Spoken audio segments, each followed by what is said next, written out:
Hi folks again. Brian here.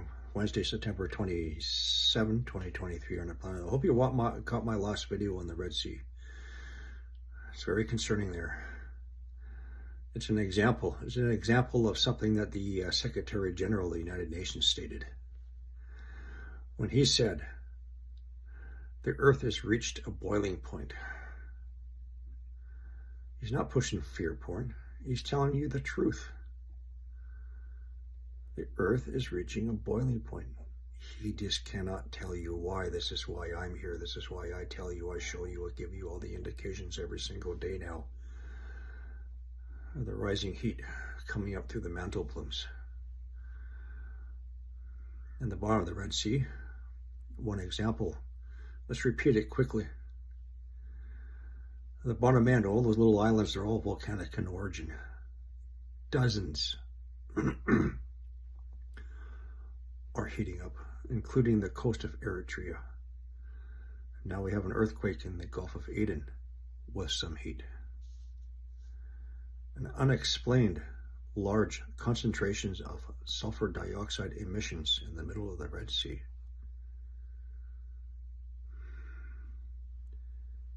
And next door in the Persian Gulf, the hottest waters in the globe now. It's getting up to 35 degrees now, and it's spreading. One example of the earth reaching a boiling point.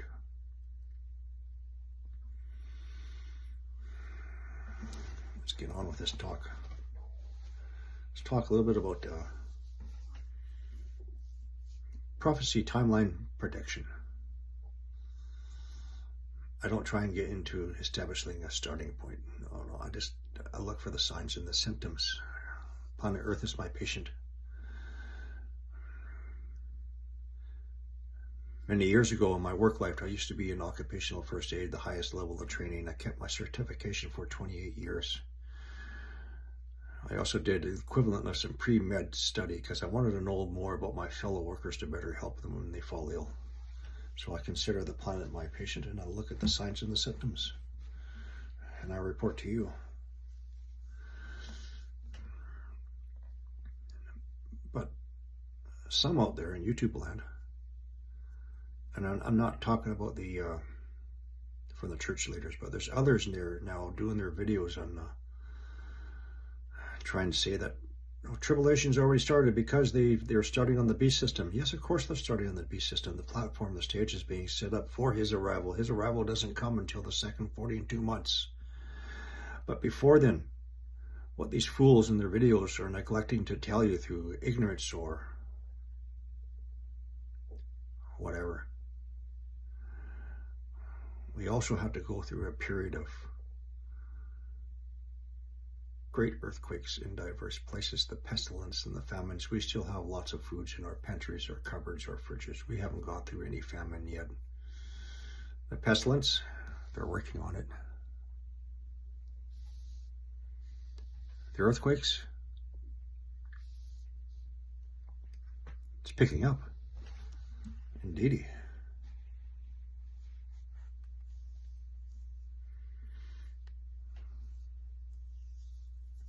We haven't gotten into the phase of the devastating earthquakes, such as one earthquake will not finish before the next one starts up.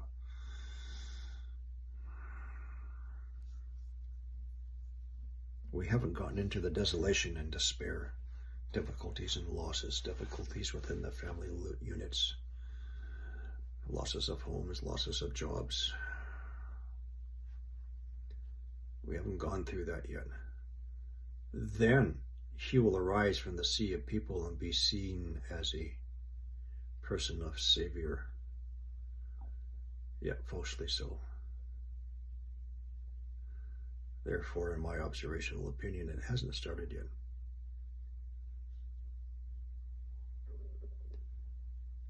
Perhaps with the second part of the third Secret of Fatima, starting next month. Test in faith and belief. But then,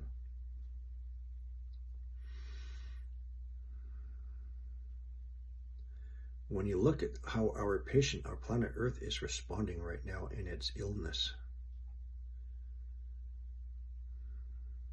how everything is picking up.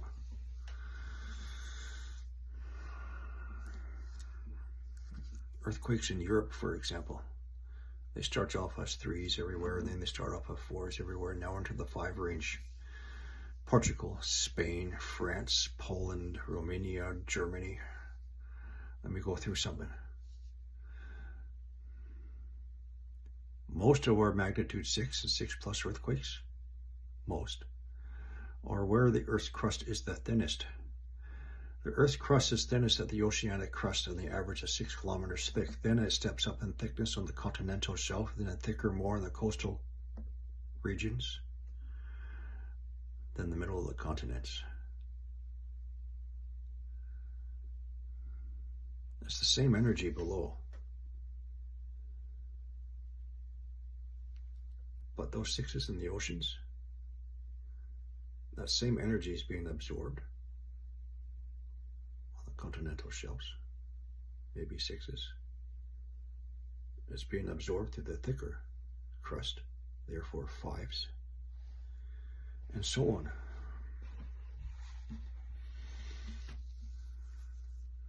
Therefore, logically, if we start seeing 7s in the oceanic crusts, we're going to start seeing 6s, 8s, and 7s, 9s, and 8s, and so on. If it's due to the electromagnetic influence from our sun's companion coming in, getting closer and closer, and the heat, causing the planet to reach a boiling point. And at this point, it's all been gradual. Such as the prophetic message starting in October 2023, it's not going to start off with the thunderous bang, it's going to start off in gradual and steady. I don't think it's going to be one earthquake in a period of lull for a year before something else starts up and so on. I don't think it's going to be like Turkey and then we're going to go for 8-10 months before the next earthquake. No, I don't think so. Let's talk about one more thing. Let's talk about predictions of another kind. Space weather and asteroid trajectories. I've been thinking about this.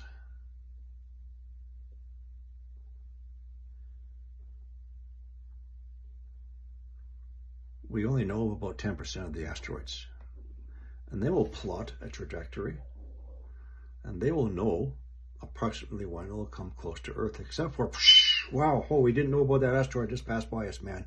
We didn't know about that one. Do you think maybe it's because the binary system coming into within our system is perturbing the orbits of these asteroids? And what about when they come too close to the asteroid belt? Don't you think it might knock a few loose? Huh? Or maybe the binary system is bringing its own asteroids. Next.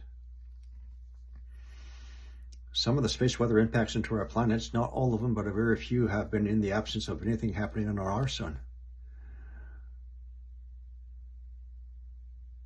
The energy and radiation coming in from the other system, as well as its gravitational and electromagnetic influence.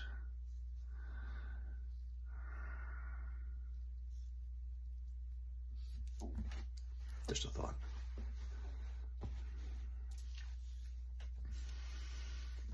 My other area of watch is, and it has been since last April, and this is not a copycat from Mike of COT. It's because of a series of deep earthquakes last April, 12 or 13 deep earthquakes in a 24 to 36 hour period below Central America from Panama, Honduras, Nicaragua, Yucatan Peninsula, Mexico.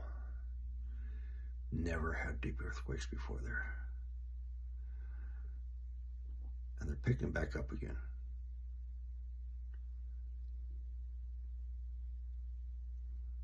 I am watching Lake Nicaragua. If you go to Google Maps, you see those two little islands in the middle. They're not islands, they're volcanoes, and there's volcanoes all the way around them.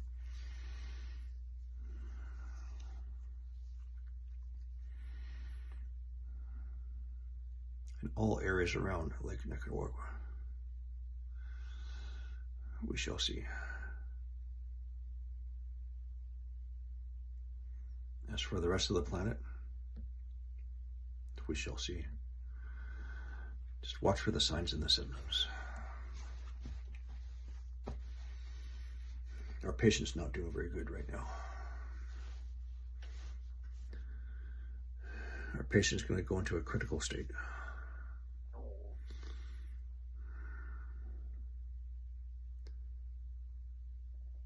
Some areas pick up fairly quickly, whereas other areas do not. Campi Flegra. Now I know it's been having seismic activity for a long, long time. Not like this. The last one was a 4.2, and we don't even know if they downgraded that one. But as I have shown you, some heat moving in as well. And Vesuvius.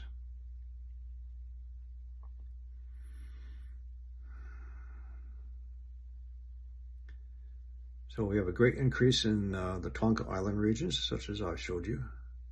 Campi Flegra, Red Sea, Persian Gulf.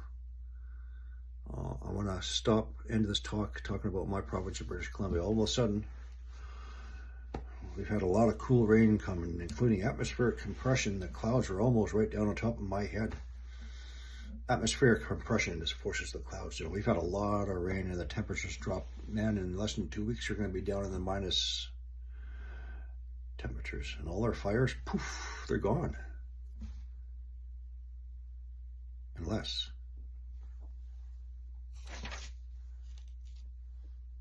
let's wait and see.